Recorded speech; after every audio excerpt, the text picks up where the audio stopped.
म्हटलं ना हा त्या थंडीत त्या पोतीच्या गायी आकारल्या ना रे. काय सांगतो बरं पण एवढ्या आपण जातवा त्या कुठं म्हणजे काय. आता मी सांगतो मला काय वाटतं त्या आकारल्या होत्या ना. आता मग त्या नटून थटून मतून त्या बाजाराला जात होत्या. अरे नटून थटून बाजारात कशाला जाती. अरे आता तर मनाला आकारल्या होत्या म्हणजे घरातल्या आता सांग ना.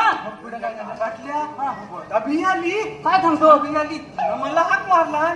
मला वाटलं दूध पिया बोलवते. अरे आपण गोदाचं दूध पितो. अरे बाबा इथे कधी कधी नवरा नसेल तेव्हा काय अरे एवढा मेला भला वाढलात आणि अजून गोदाचं दूध पितात. अरे भाऊ वाटीत न देते. वाटीत ना देते. हा आता समजलं. मग